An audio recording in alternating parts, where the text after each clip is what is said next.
ప్రవిశ్య నగరీం లంకాం కపిరాజహితం కరః చక్రేథపాదం సవ్యంచ శత్రూణాం సతుమూర్ధని. హనుమంతుడు కోటద్వారాల వంక చూడకుండా ప్రాకారం మీది నుండి దిగుతూ శత్రువు శిరస్సు మీద పెట్టినట్టు ఎడమకాలు ముందు పెడుతూ నగరంలోకి ప్రవేశించాడు. రంగురంగుల పూలతో అలరారే రాజవీధులలో ముందుకు సాగుతున్నాడు. అటూ ఇటూ ఐరావతాల వంటి భవనాలు కనిపించాయి. వాటి నుండి నవ్వులు రువ్వులు వినిపిస్తున్నాయి. భేరీభాంకారాలు, తెల్లని మేఘాలలా పద్మాకారంతో కొన్ని, స్వస్తికాకృతితో కొన్ని భవనాలు కనిపించాయి. కాలి అందెల చప్పుళ్ళు, మువ్వల వడ్డాణాల ధ్వనులు, అప్సరసల అందాన్ని అపహసించే రమణీమణులు తార మంద్ర మధ్యమ స్థాయి భేదాలతో మధురంగా గానం చేస్తున్నారు. ఒక్కో భవనం మీదుగా ఇంకో భవనానికి వెళ్తున్నప్పుడు సింహగర్జన్లతో జబ్బలు చెరుచుకుంటున్న వీరులు కనిపించారు. ఉదాత్తానుదాత్త స్వరిత స్వర సంపన్నులై మంత్రపాఠం చేసే వేదవేత్తలు వినిపించారు. మధ్యలో గొంతెత్తి పలికిన రావణ స్తోత్రాలు వినిపించాయి. రాజవీధుల నిండా ఆయుధధారులైన రాక్షసవీరులు ఉన్నారు. కోటలోని మధ్య ప్రాకారంలో చారచర్య నెరిగిన మేధావుల్లాంటి వారు తిరుగుతున్నారు.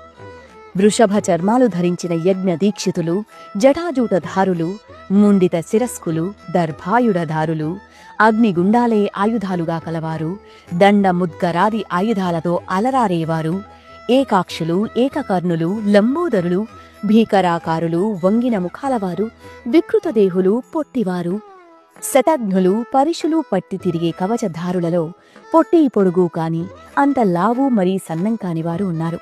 రూపవంతులు, తేజస్వంతులు, పతాక శోభిత ధ్వజదండధారులు, పాశహస్తులు, పట్టిస, అశని, శక్తి, వృక్షాది ఆయుధపాణులను చూస్తూ హనుమంతుడు ముందుకు సాగుతున్నాడు.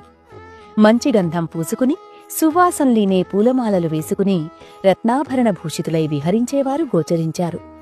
అంతలో ఓ అంతఃపురం కనిపించింది. 100 యోధులు కాపలా కాస్తున్నారు. పర్వత శిఖరం మీద ఉన్న ఆ గృహద్వార తోరణం బంగారంతో నిర్మించారు. దాని చుట్టూ ప్రాకారాలు, వాటిలో పద్మ సరోవరాలు ఉన్నాయి.